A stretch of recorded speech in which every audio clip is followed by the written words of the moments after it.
मेरे प्रिय आत्मा, विज्ञान है सत्य की खोज, धर्म है सत्य का अनुभव, कला है सत्य की अभिव्यक्ति। विज्ञान प्राथमिक पहला चरण है और विज्ञान चाहे तो बहुत देर तक बिना धर्म के जी सकता है, क्योंकि सत्य की खोज ही उसका लक्ष्य है। मैंने कहा बहुत देर तक बिना धर्म के जी सकता है और आज तक बिना धर्म के विज्ञान जिया है। न केवल बिना धर्म के बल्कि विज्ञान धर्म को अस्वीकार करके जिया है, जी सकता है।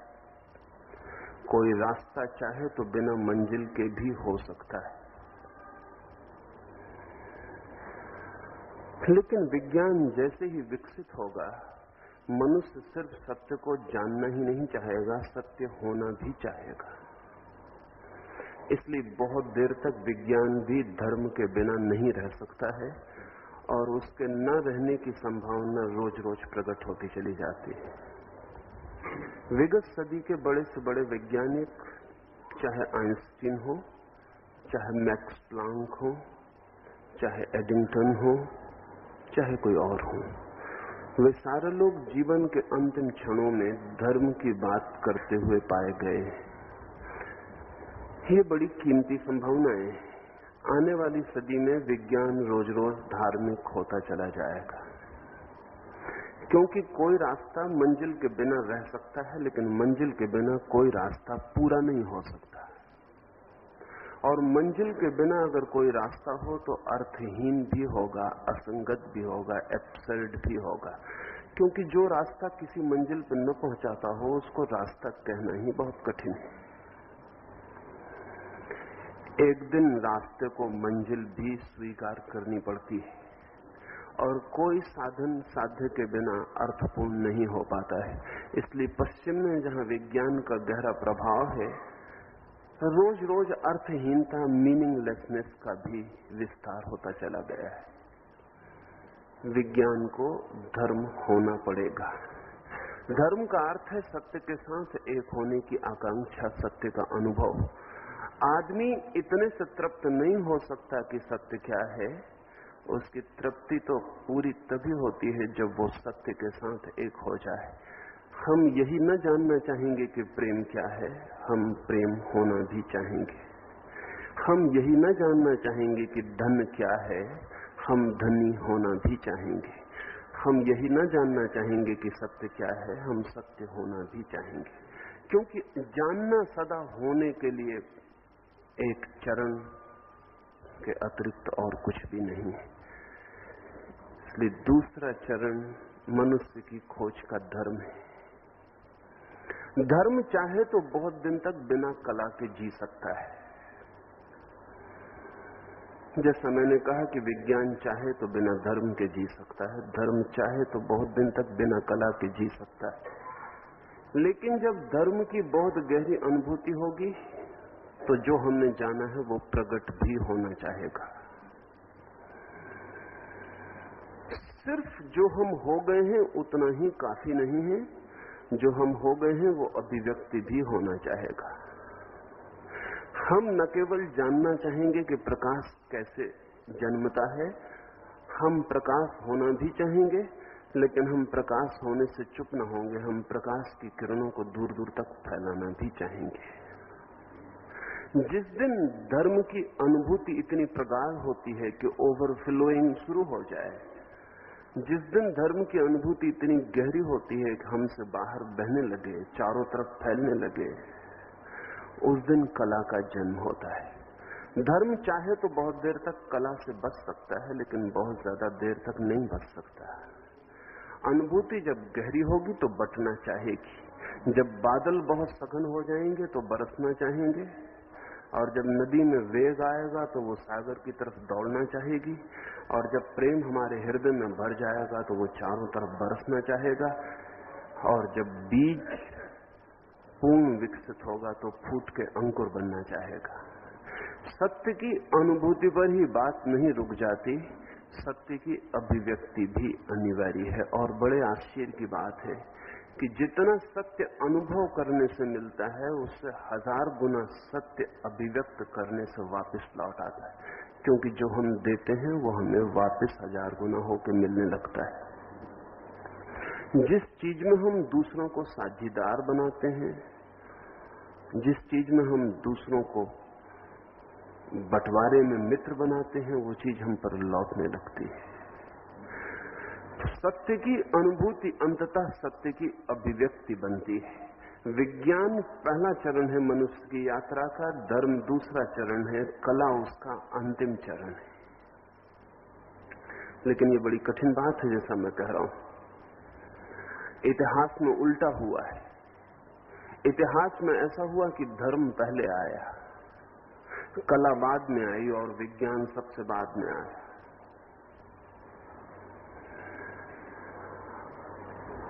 इसलिए कुछ और बातें भी आपसे कहना चाहूं। जो धर्म विज्ञान के पहले आ जाएगा वो अवैज्ञानिक होगा, सुपरस्टिटस होगा। जो धर्म मनुष्य के पास विज्ञान के पहले आ जाएगा वो अंधविश्वास के निकट होगा, वैज्ञानिक नहीं हो सकता। इसलिए जो धर्म विज्ञान के पहले पृथ्वी पर आ गया, वो जिन्होंने अनुभव किया होगा, बहुत थोड़े से लोगों ने, कोई जीसस, कोई कृष्ण, कोई बुद्ध, कोई महावीर, कोई कन्फ्यूशियस, 10-5 लोगों के जीवन में तो वो गहरे अर्थों में था, लेकिन हम सबके जीवन में वो अंधविश्वास से ज्यादा नहीं हो सकता था। विज्ञान के ठीक विकास के बाद जो धर्म आएगा वही वैज्ञानिक हो सकता है। यही वजह है कि दुनिया में होना तो चाहिए था एक धर्म, लेकिन हो गए अनेक। बीमारियां अनेक हो सकती हैं, स्वास्थ्य अनेक नहीं होते। मैं बीमार पड़ूंगा तो अपने ढंग से, आप बीमार पड़ेंगे तो अपने ढंग से। और बीमारियों के हजारों नाम, कोई टीबी से बीमार पड़ता है, कोई कैंसर से बीमार पड़ता है, लेकिन जब आप स्वस्थ हो जाते हैं तो स्वास्थ्य का कोई भी नाम नहीं है। तब आप ये नहीं कह सकते कि मैं किस ढंग से स्वस्थ हो गया हूं, आप सिर्फ स्वस्थ हो जाते हैं। अधर्म 1000 हो सकते हैं, धर्म 1000 नहीं हो सकते। अधर्म बीमारी है, धर्म स्वास्थ्य है। इसलिए धर्म तो एक ही हो सकता है, लेकिन एक नहीं हो सका, क्योंकि विज्ञान के पहले जो भी आएगा वो अंधविश्वास होगा, वो विज्ञान नहीं बन पाता है।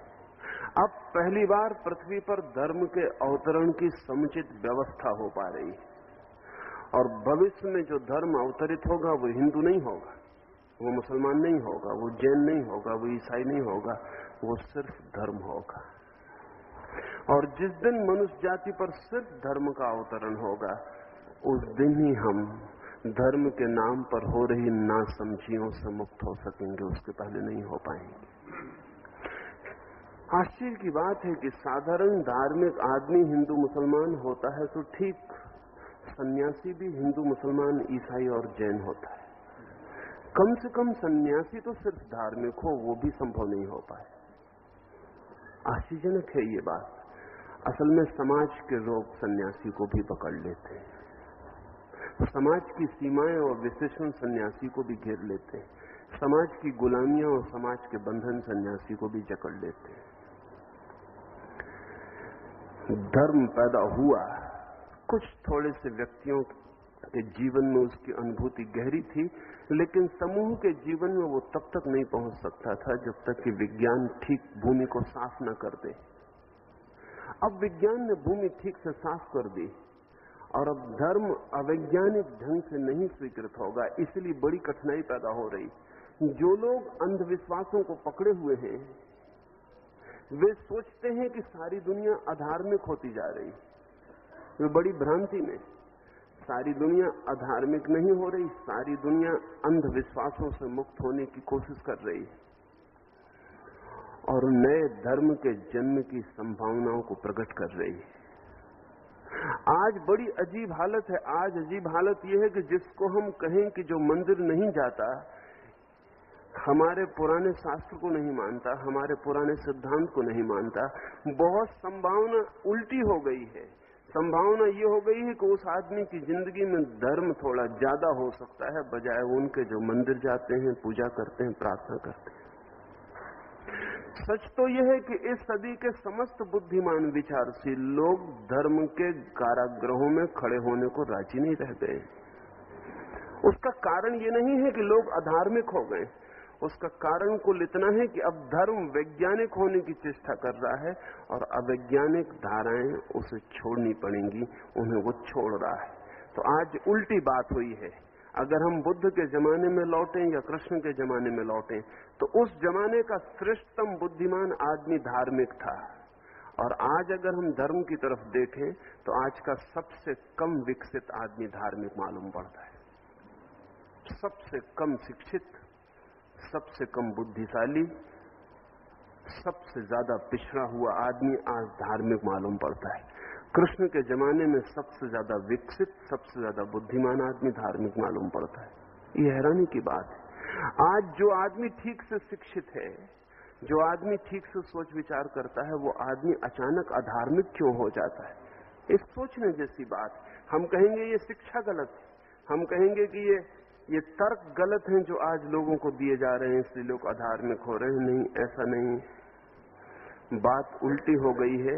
बात ऐसी हो गई है कि धर्म अब वैज्ञानिक सुचिंतित होने की चेष्टा कर रहा है, और जब सुचिंतित होने की चेष्टा धर्म करेगा तो निश्चित ही विचारशील लोग बंधी हुई धाराओं के बाहर हो जाएंगे। धर्म अब वैज्ञानिक हो सकता है क्योंकि विज्ञान अब विकसित हुआ है। जैसे आज से 100 साल पहले का वैज्ञानिक ईश्वर को इंकार कर रहा था, लेकिन आज का वैज्ञानिक उतनी हिम्मत से ईश्वर को इंकार नहीं कर सकता है। आइंस्टीन ने मरने के पहले कहा कि जब मैंने विज्ञान की खोज शुरू की थी तो मैं सोचता था कि आज नहीं कल सब जान लिया जाएगा। और आइंस्टीन शायद मनुष्य जाति में पैदा हुए उन थोड़े से लोगों में से एक है जिसने सर्वाधिक जाना है। मरने के 2 या 3 दिन पहले आइंस्टीन ने अपने एक मित्र को कहा कि जो भी मैंने जाना है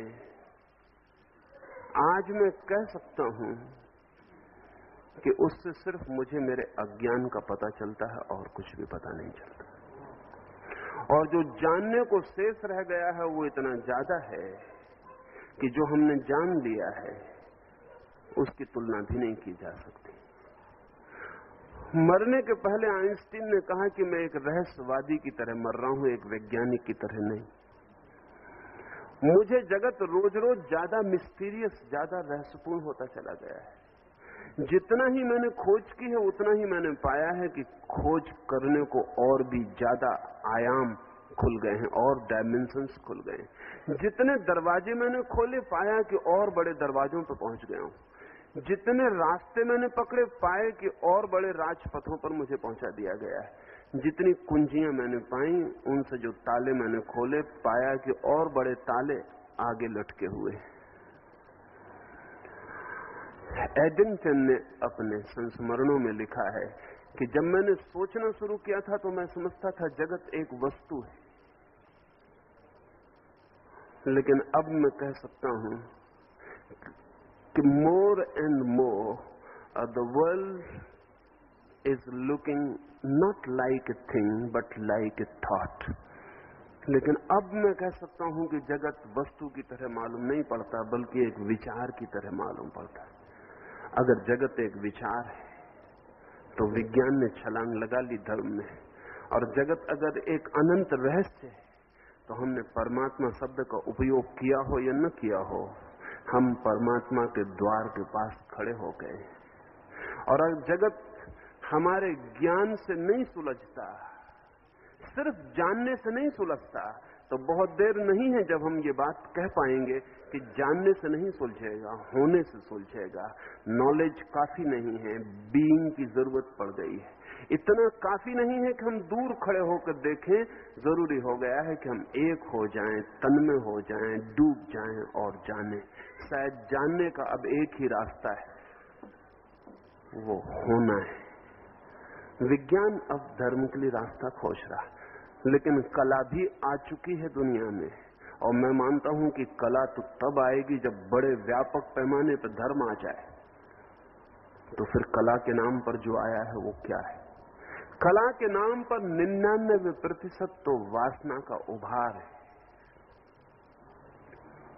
99%, चाहे काव्य हो, चाहे चित्र हो, चाहे मूर्तियां हो, चाहे संगीत हो, कला के नाम पर अभी जो भी पृथ्वी पर है वो मनुष्य की वासनाओं को उत्तेजना देने के अतिरिक्त और कुछ भी नहीं है। कह रहा हूं 99%, चाहे कालिदास के ग्रंथ हों और चाहे भवभूति के, और चाहे बारेन की कविताएं हों और चाहे शैली की, पृथ्वी पर जो भी कला के नाम पर अब तक आया है वो मनुष्य की इंद्रियों को स्टिमुलेंट का काम कर रहा है और कुछ भी नहीं कर रहा। असल में धर्म के बाद ही वास्तविक कला का जन्म हो सकता है, लेकिन अभी धर्म का ठीक जन्म ही नहीं हो पाया। 1% मैंने छोड़ दिया। 99% कला के नाम पर सिर्फ मनुष्य की वासनाओं का विस्तार है, और 1% में कुछ थोड़ा सा हिस्सा उनका है जिन्होंने धर्म को जाना और कला को जन्म दिया। जैसे मीरा के भजन हो, तो मीरा के भजन साधारण भजन नहीं है।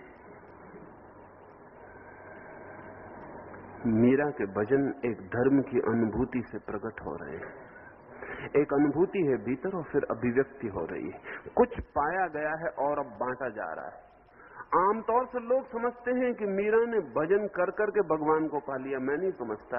मीरा ने भगवान को पाके भजन गाने शुरू किए, क्योंकि भजन को गा के कोई भगवान को कैसे पा सकता है? इतना सस्ता भगवान कि आप भजन गाएंगे और भगवान को पा लेंगे? नहीं, भजन गाना मीरा का भगवान को पाने का रास्ता नहीं है। भगवान को पाने का जो फुलफिलमेंट है, जो तृप्ति है, उसकी अभिव्यक्ति है, धन्यवाद है, साधना नहीं है। चैतन्य नाच रहे, वो नृत्य कोई भगवान को पाने के लिए नहीं, तो सभी नाचने वाले भगवान को पा ले। और चैतन्य से अच्छे नाचने वाले जमीन पर हैं, और मीरा से अच्छे गाने वाले लोग जमीन पर हैं। लेकिन चैतन्य के नाच की बात और है। चैतन्य की ये थिरक भगवान को पाने के लिए नहीं, भगवान को पा लेने की थिरक है। ये भगवान समा गया भीतर। अब ये चैतन्य नहीं नाच रहे हैं, अब ये भगवान ही नाच रहा है। अब ये प्याली भर गई है और ऊपर से बह रही है, और अब ये बहती हुई प्याली से जो कला पैदा होगी वो बात अलग है। कृष्ण की बांसुरी, कृष्ण से अच्छे बांसुरी बजाने वाले हुए हैं, हो सकते हैं। शायद प्रतियोगिता में कृष्ण बांसुरी बजाने में जीतेंगे कि नहीं जीतेंगे ये पक्का नहीं कहा जा सकता, लेकिन फिर कृष्ण की बांसुरी का कोई मुकाबला नहीं है। बांसुरी के तल पर कृष्ण को जीतने वाले लोग हो सकते, लेकिन कृष्ण के तल पर कोई मुकाबला नहीं, क्योंकि जहां से ये बांसुरी के स्वर आ रहे हैं वहां अब कृष्ण नहीं है, वहां परमात्मा ही है। ये बांसुरी कोई खबर दे रही है, ये बांसुरी भीतर जो बजा है उसे बाहर फैला रही है, भीतर जो अनगूंज पैदा हुई है उसे बाहर पहुंचा रही है। 1% कला ऐसी है जिसे हम कला कह सकें, बाकी 99% कला सिर्फ मनुष्य की वासनाओं की सेवा से ज्यादा नहीं है। और इस 99% कला में मैं उस कला की भी गिनती करना चाहूंगा जो वासना के विपरीत खड़ी। इसे थोड़ा समझना मुश्किल पड़ेगा, क्योंकि वासना के खड़े होने के दो ढंग हैं। एक तो वासना सीधी खड़ी होती है जिससे हम परिचित हैं, और कभी कभी वासना शीर्षासन भी करती है जिससे हम परिचित नहीं हैं। वासना जब शीर्षासन करती है तब हम समझते हैं कि यह आध्यात्मिक कला हो गई। नहीं, वासना के शीर्षासन करने से भी वासना वासना ही रहती, आध्यात्मिक नहीं हो जाती। अब जैसे उदाहरण के लिए मैं आपको कहूं, एक चित्र शायद यहां होगा, क्योंकि हरिकृष्ण दास जी की डायरी में वो चित्र मैंने देखा। उस चित्र में एक सुंदर युवती का चित्र है, युवा, साथ में एक बूढ़ी स्त्री का चित्र है और नीचे कैप्शन है, नीचे शीर्षक दिया हुआ है जिसका कुछ मतलब ऐसा है कि जवानी बहुत देर नहीं रुकती और बुढ़ापे पे ध्यान होना चाहिए। लेकिन इसको मैं आध्यात्मिक नहीं कहूंगा,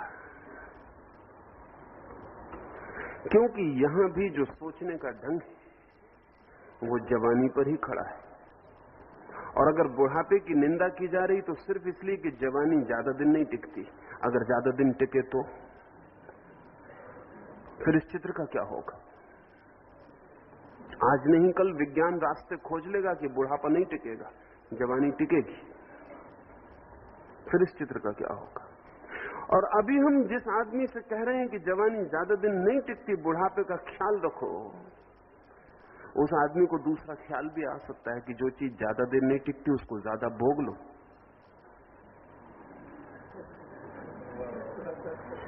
ये दोनों संभावनाएं। और फिर जो आप जोर दे रहे हैं वो यही दे रहे हैं ना कि जवानी ज्यादा देर नहीं टिकती, लेकिन जवानी आपको भी कीमती और बुढ़ापा आपको भी कीमती नहीं। लेकिन धार्मिक कला बुढ़ापे की भी कीमत मानती। बुढ़ापे का अपना सौंदर्य। किसने कहा कि बुढ़ापे में सौंदर्य नहीं है? बचपन का अपना सौंदर्य है, जवानी का अपना सौंदर्य है, बुढ़ापे का अपना सौंदर्य है। और धार्मिक आदमी के लिए जन्म ही सुंदर नहीं है, मृत्यु का भी अपना सौंदर्य है। जब सुबह सूरज उगता है तभी सुंदर नहीं होता, जब सांझ डूबता है तब भी सुंदर होता है। और अगर कोई आदमी सच में ढंग से बूढ़ा हो जाए, बहुत कम लोग हो पाते हैं, क्योंकि जवानी इतने जोर से पकड़ लेती है कि आदमी ठीक से बूढ़ा नहीं हो पाता। अगर कोई आदमी ठीक से बूढ़ा हो जाए तो बूढ़े के बराबर सुंदर जवान कभी भी नहीं हुआ है, क्योंकि जवानी में उत्तेजना है, जवानी में तूफान है, आंधियां हैं। बुढ़ापे का सौंदर्य बड़ा शांत सौंदर्य। बुढ़ापे का सौंदर्य संध्या का सौंदर्य है। सुबह तो जिंदगी के तनाव भी है, दिन भर का उपद्रव शुरू हो रहा है, सांझ सब उपद्रव शांत हो गया और रात का विश्राम निकट आ रहा है। सांझ के सूरज का मुकाबला क्या है? पक्षी लौटने लगे हैं घर को, वृक्ष मौन और निद्रा में जाने लगे हैं, सूरज डूबने लगा, अंधेरा पृथ्वी को घेर लेगा,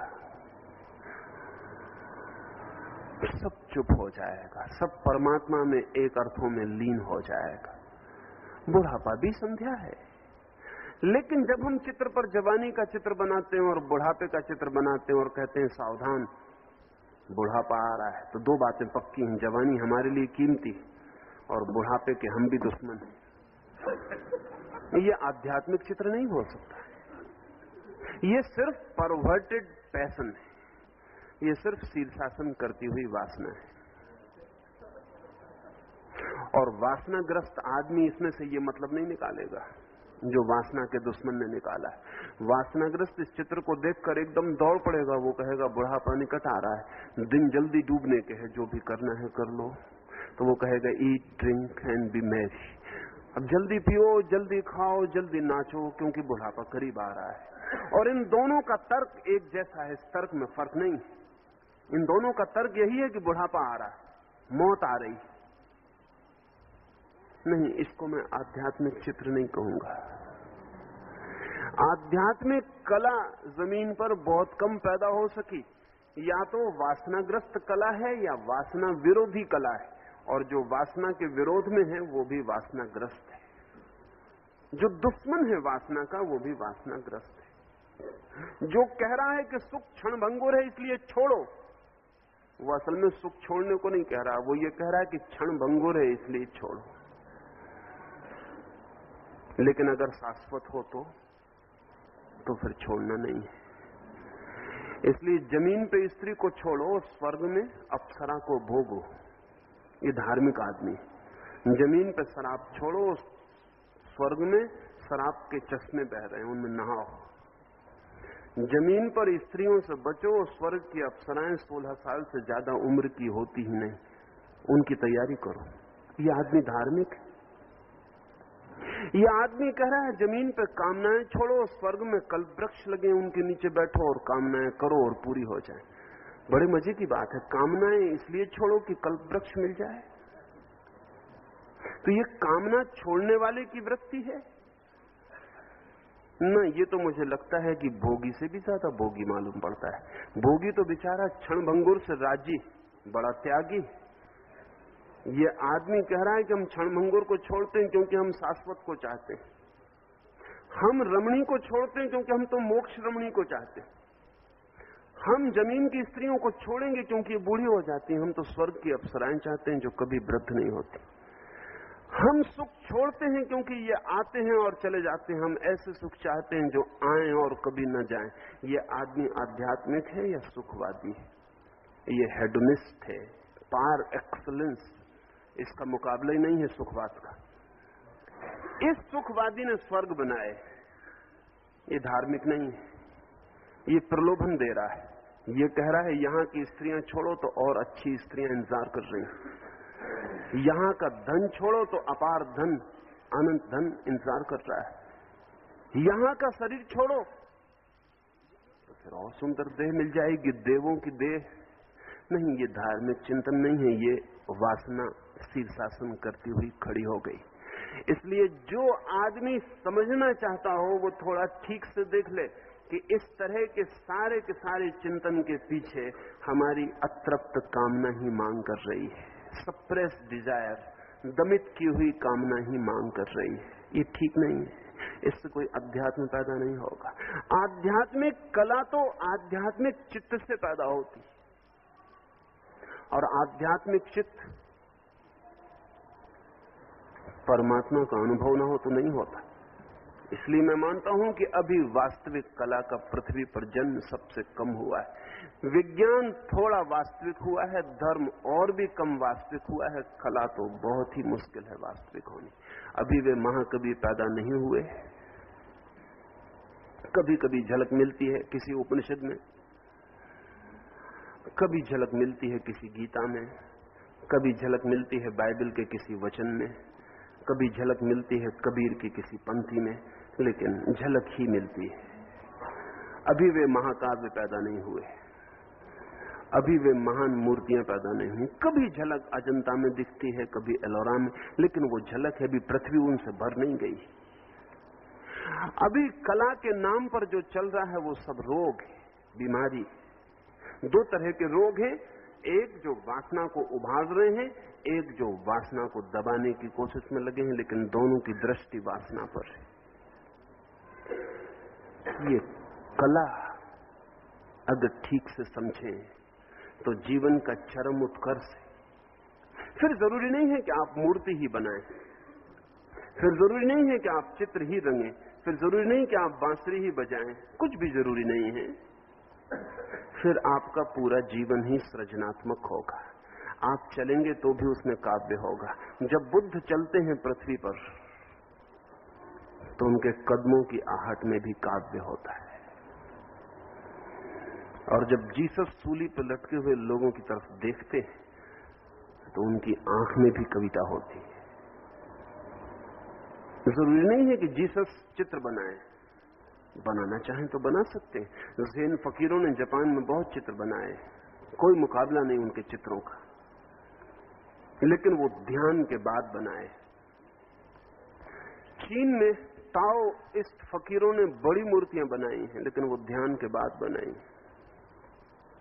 उन मूर्तियों में, ज़ेन फकीरों के चित्रों में, सूफी दरवेशों के नृत्य में, कबीर दादू के गीत में, नानक रैदास की पंक्तियों में, कृष्ण की बांसुरी में, उपनिषद की पंक्तियों में कभी कभी झलक आई, लेकिन पृथ्वी अभी कला से वंचित है। मौन भी काव्य हो सकता है। सच तो यह है कि परम अर्थों में जब कविता पूरी होती है और कला पूरी होती है तो मौन हो ही जाएगी। लेकिन हम जिसको कला समझते रहे हैं उसे मैं कला नहीं कह रहा हूं। हम जिसे कला समझते रहे वो ठीक वैसी ही है जिसे हम मनुष्य की वासनाओं को सहयोग देने वाला कहें या मनुष्य की वासनाओं को दबाने वाला कहें। लेकिन कला का केंद्र वासना रही है। अभी तक कला का केंद्र आत्मा नहीं हो पाई। कला का केंद्र आत्मा तभी हो सकती है जब कलाकार देने को उत्सुक न हो, कुछ बनाने को उत्सुक न हो, कलाकार से कुछ बनना शुरू हो जाए, कलाकार से कुछ देना शुरू हो जाए। कलाकार के पास इतना हो कि बांटने के सिवा उसके पास कोई रास्ता न रहे। लेकिन पीछे होना चाहिए ना, हम वही दे सकते हैं जगत को जो हमारे पास नहीं है, वो हम जगत को कैसे दे सकते हैं। इसलिए एक बड़ी अनूठी घटना घटती है। किसी कवि की कविताएं पढ़ें तो ऐसा लगता है कि पता नहीं ये आदमी परमात्मा के मंदिर में प्रविष्ट हो गया होगा। और अगर वो कवि कहीं आपको होटल में बैठा मिल जाए तो बड़ी मुश्किल होती है। मुश्किल ये होती है कि ये कविताएं इसी आदमी की थी। चित्रकार का चित्र देखकर ऐसा लगता है कि पता नहीं किस मोक्ष की खबर लाया है। लेकिन अगर वो चित्रकार खुद मिल जाए तो बड़ी मुश्किल होती है कि इस चित्रकार ने वो चित्र बनाया था। इस चित्रकार में तो कुछ भी नहीं दिखाई पड़ता जिससे उस चित्र का जन्म हो जाए। तब ये चित्र क्या है? ये क्रिएशन नहीं है, सिर्फ कंस्ट्रक्शन है। और इस फर्क को समझ लेना ठीक है। सृजन और निर्माण में बड़ा फर्क है। निर्माण के लिए किसी का कलाकार होना जरूरी नहीं है। निर्माण के लिए सिर्फ शिल्पी, टेक्नीशियन होना जरूरी। एक आदमी रंग फैलाना जानता है, रेखाएं बनाना जानता है। स्कूल हैं, कॉलेज हैं जहां रंग फैलाना और रेखाएं बनाना सिखाया जाता है। एक आदमी ने रेखाएं बनानी सीख ली है, रंग फैलाना सीख लिया है। यह आदमी टेक्नीशियन है, आर्टिस्ट नहीं। यह आदमी चाहे तो कुछ भी बना सकता है। अगर इससे सुंदर स्त्री बनवानी हो तो सुंदर बना देगा, कुरूप स्त्री बनवानी हो तो कुरूप बना देगा, वासना भरी मूर्ति बनवाना हो तो वासना भरी मूर्ति बना देगा, और अगर वासना के विपरीत मूर्ति बनानी है तो वो बना देगा। ये कुशल है, कलाकार नहीं। इस आदमी के पास टेक्निक है, इसलिए कोई चीज निर्मित कर सकता है। लेकिन क्रिएटिविटी, कंस्ट्रक्शन नहीं है। सृजन बड़ी और बात। हो सकता है कि सृजक के पास कोई टेक्निक ही ना हो। मैं सोच भी नहीं पाता कि कृष्ण ने किसी स्कूल में जाके बांसुरी बजाना सीखा होगा। मैं सोच भी नहीं पाता कि मीरा किसी स्कूल में नाच सीखने गई होगी। मैं सोच भी नहीं पाता, और मुश्किल दिखता है कि चैतन्य ने कहीं भी शिक्षा ली होगी भजन की और अपनी मृदंग पीटने की। चैतन्य की सारी शिक्षा तो तर्क की थी। चैतन्य ने पढ़ा तो था तर्कशास्त्र। चैतन्य थे तो एक पंडित, चैतन्य थे तो एक अद्भुत विचारक। लेकिन एक दिन विचार थक गया और एक दिन तर्क उस जगह आ गया जहां तर्क की आगे गति नहीं है, और चैतन्य ने तर्क और विचार को फेंक दिया और मृदंग लेके सड़कों पर नाचने लगे। टेक्नीशियन, शिल्पी और कलाकार के फर्क को ठीक से ले लेना जरूरी है। शिल्पी वो बनाता है जो विचार से बनाना चाहता है, सर्जक वो देता है जो उसके हृदय में भर गया है। शिल्पी मस्तिष्क से जीता है, कलाकार हृदय और आत्मा से जीता है। इसलिए तकलीफ हो रही है। अच्छा कवि हो सकता है कोई, लेकिन अच्छा काव्य उससे पैदा होगा ये जरूरी नहीं। और एक आदमी अच्छा कवि ना हो लेकिन अच्छा काव्य उससे पैदा हो सकता है। अब उपनिषद के ऋषि कोई बड़े कवि रहे होंगे ऐसा नहीं मालूम पड़ता है। उन्होंने कोई छंद और कोई तुक का हिसाब रखा होगा ऐसा मालूम नहीं पड़ता है। इतने छोटे दिमाग नहीं हो सकते जो छंद और तुक का हिसाब रखते हो, जिनने सब हिसाब छोड़ के और गैर हिसाब में जो कूद गए हों, वो इस तरह के छोटे हिसाब नहीं रख सकते। लेकिन उनसे जो पैदा हुआ है वो अमृत काव्य है। उस काव्य में बात ही कुछ और है। वो सिर्फ कविता नहीं है, वो सिर्फ शब्दों का जमावट नहीं है, वो सिर्फ मात्राओं का हिसाब नहीं है, वो हृदय का बहाव है। कुछ भीतर से बहा है और फैल गया है। उस बहाव में ही काव्य है। रेल की गाड़ियां चलती हैं पटरियों पर, ठीक लोहे की पटरियों पर दौड़ती हैं। नदियां रेल की पटरियों जैसी नहीं दौड़ती। बेढंगे हैं उनके रास्ते, अनजान अपरिचित हैं उनके मार्ग, कुछ पता नहीं, बना बनाया रेडीमेड कोई रास्ता ही नहीं है गंगा का। लेकिन गंगा के दौड़ने में जिंदगी, रेल में जिंदगी नहीं हो सकती। टेक्नीशियन रेल की पटरियों पर दौड़ता है, सीखे सिखाए मार्गों का उपयोग करता है। कलाकार अनजान अपरिचित अननोन में प्रवेश करता है, उसे कुछ पता नहीं है कि क्या होगा। जिस समय कोई टेक्नीशियन किसी चित्र को बनाता है तो वो जानता है कि क्या बना रहा है, वो जानता है क्या बनाने वाला है, उसकी एक प्लानिंग है, उसकी एक योजना है। लेकिन जब एक सर्जक एक चित्र को बनाता है तो वो उतना ही चौंकता है बन जाने के बाद जितना देखने वाले चौंकते। उसको खुद भी पता नहीं है कि क्या बन जाएगा, वो सिर्फ परमात्मा के हाथों में अपने को छोड़ देता है। इसलिए बड़े सर्जक कभी नहीं कहते कि हमने कुछ बनाया है, वे कहते हैं हमारे द्वारा कुछ बनाया गया है। वे सिर्फ मीडियम, माध्यम रह जाते हैं। इसलिए अंतिम बात आपसे कहूं कि जो व्यक्ति परमात्मा के लिए माध्यम बन जाता है, जैसे कबीर ने कहा है कि मैं तो सिर्फ बांस की एक पोंगरी हूं, मैं कुछ और नहीं हूं, मेरे स्वर नहीं है, मैं तो सिर्फ बांस की एक पोंगरी हूं, स्वर तो परमात्मा के। हाँ, ये हो सकता है कि मेरी पोंगरी ठीक काम न करे और स्वर बेसुरे सुनाई पड़े, वो गलती मेरी होगी। लेकिन स्वर अगर सुंदर हो और स्वर अगर प्राणों को नचा दे तो धन्यवाद परमात्मा को देना। कबीर कहते हैं मैं बांस की पोंगरी हूं। कला उस दिन पैदा होती है जिस दिन व्यक्ति बांस की पोंगरी हो जाता है, जिस दिन वो कहता है मैं नहीं हूं, तू ही है। और जिस दिन उसकी अंगुलियां उसके अहंकार का काम नहीं करती बल्कि परमात्मा का काम करने लगती हैं। रामकृष्ण परमहंस का एक चित्रकार ने फोटो उतारी और रामकृष्ण के पास वो एक चित्र को बना के लाया, रामकृष्ण का ही चित्र। और जब वो चित्र आया तो कोई 10-25 लोग मौजूद थे रामकृष्ण के पास। रामकृष्ण ने वो चित्र देखा, वो उठ के नाचने लगे और उस चित्र के पैर पड़ने लगे। वो रामकृष्ण का ही चित्र था। पास बैठे भक्तों ने कहा आप ये क्या कर रहे हैं?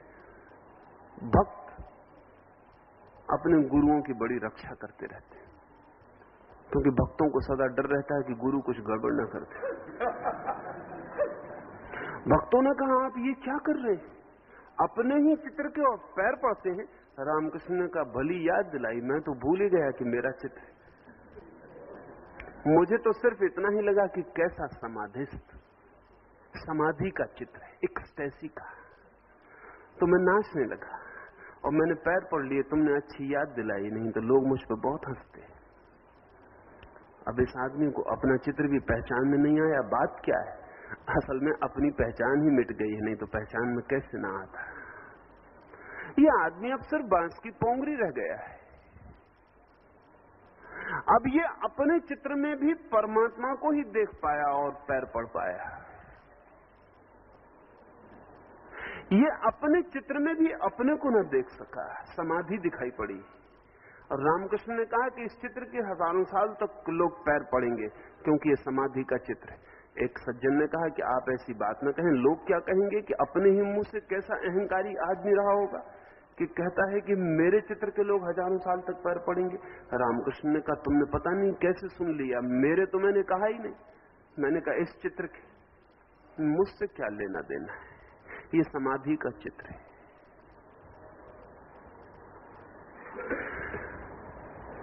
कला जन्मती है उस दिन जिस दिन कलाकार मर जाता है। जब तक कलाकार है तब तक कला का जन्म नहीं होता। जब तक अहंकार है तब तक कला का जन्म नहीं होता। जब तक मैं हूं तब तक सिर्फ कंस्ट्रक्शन है, क्रिएशन नहीं। परमात्मा इतने बड़े जगत को बना पाया क्योंकि परमात्मा बिल्कुल नहीं है।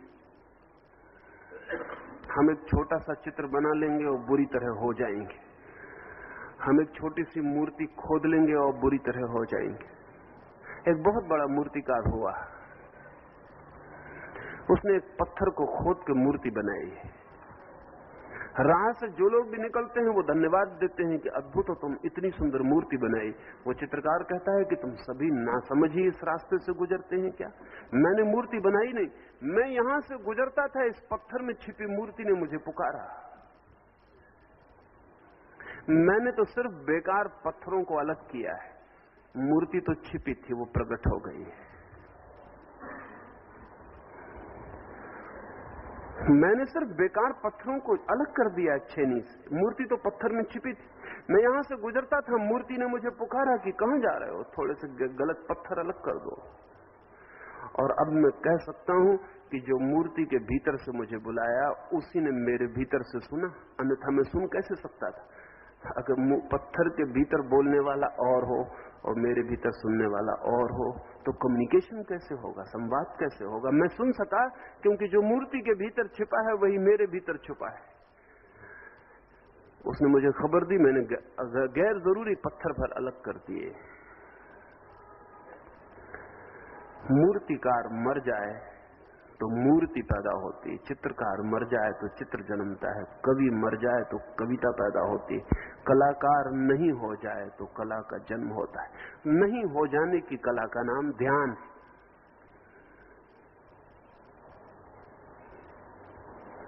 इसलिए आखिरी 2-4 बातें ध्यान के संबंध में आपसे कहूं। ध्यान का मतलब नहीं है कि आप कुछ करते हैं। लोग कहते हैं मैं ध्यान करता हूं, जब तक मैं है तब तक तो ध्यान नहीं हो सकता। लोग कहते हैं मैं ध्यान करता हूं, जब तक करना है तब तक भी ध्यान नहीं हो सकता।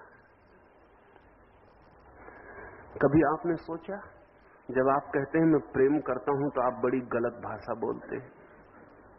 प्रेम भी किया जा सकता है।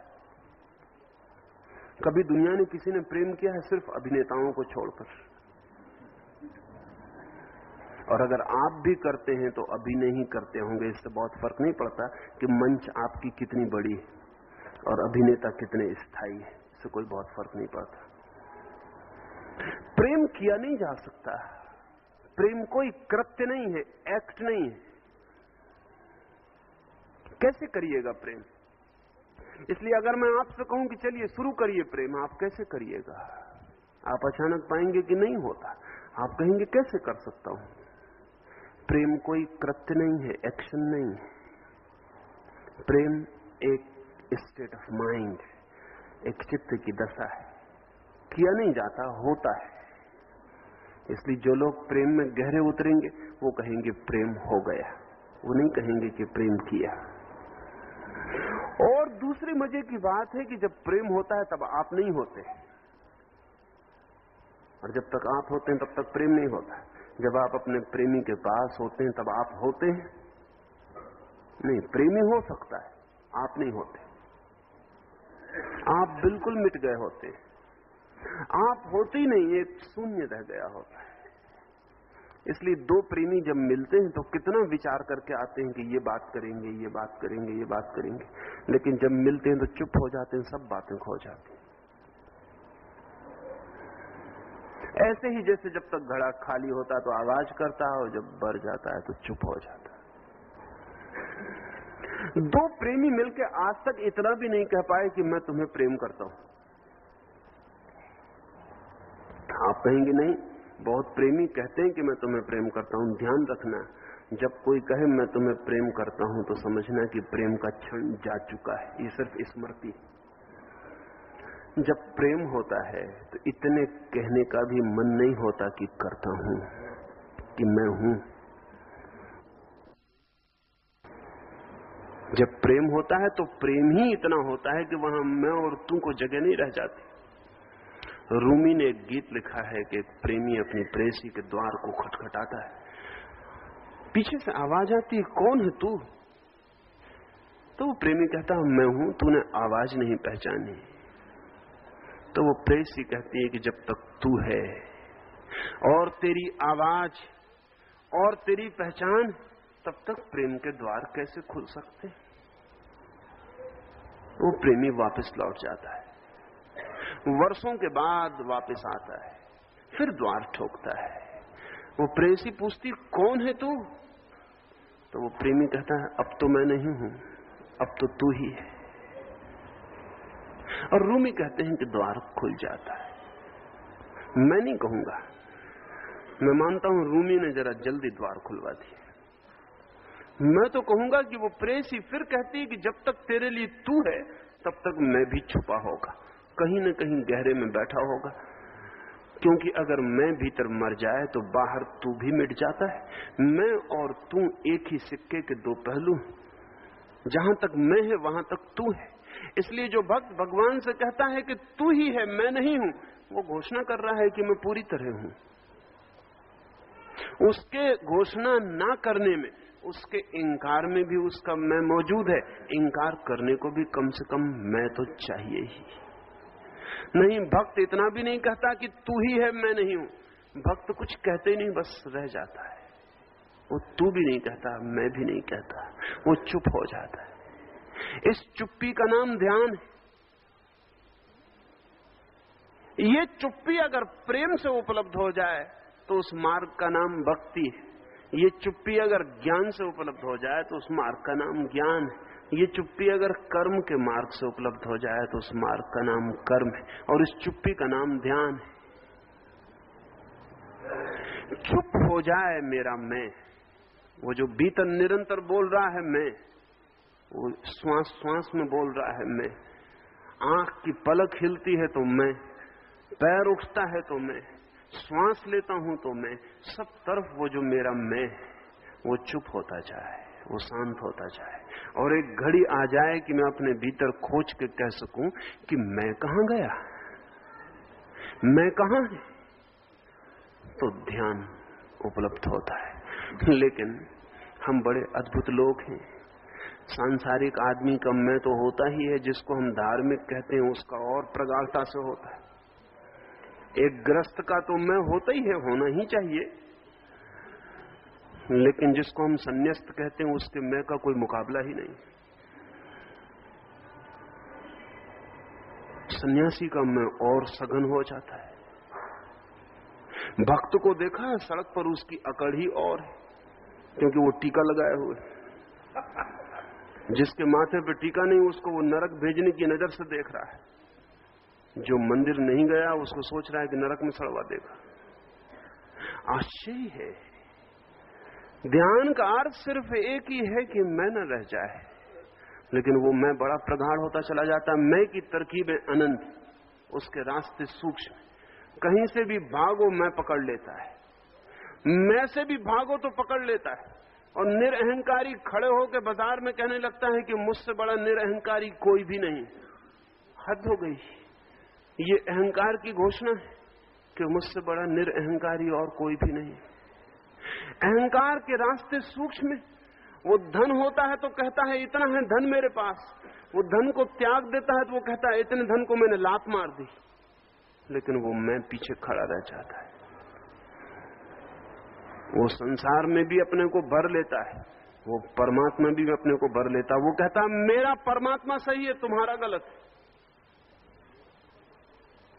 मेरा भी परमात्मा हो सकता है, वो भी मेरा पोजीशन हो जाता है।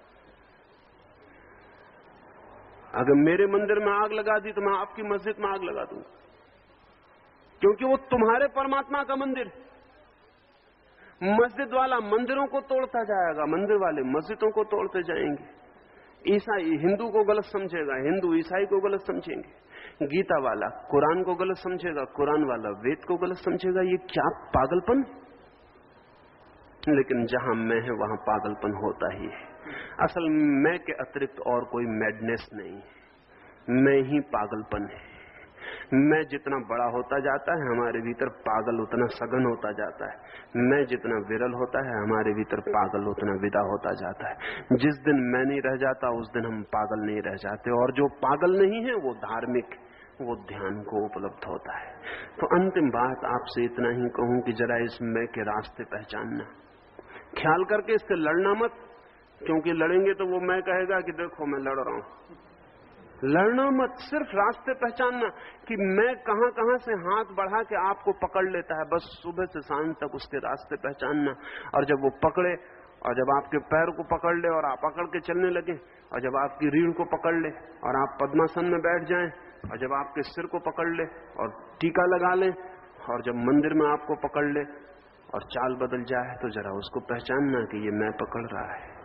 और जब आप मैं को पहचानने लगेंगे तो बुद्ध का एक वचन है कि जैसे घर में दिया जला हो तो चोर नहीं आते, और घर का पहरेदार जगा हो तब तो चोर आना बहुत मुश्किल हो जाता है। लेकिन पहरेदार सोया हो तो घर का दिया बुझा हो तब तो घर चोरों का ही हो जाता है। ऐसे ही जब भीतर हमारा पहरेदार जगा हो, साक्षी जगा हो और देख रहा हो कि कहां कहां से मैं पकड़ रहा है, तो वो मैं का चोर आना बंद हो जाता है।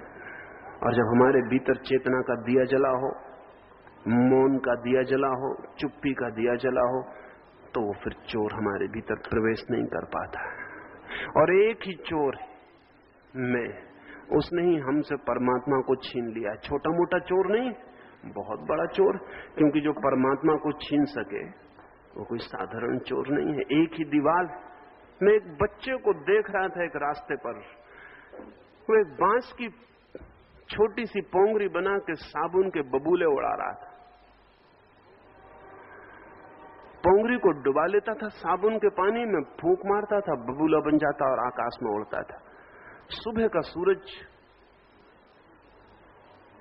साबुन का बबूला, सुबह की सूरज की किरणें, उसमें उठता हुआ बबूला, और सूरज की किरणें सब तरंगों में टूट जाती हैं उस बबूले को पार करके, बड़ा सुंदर हो जाता था।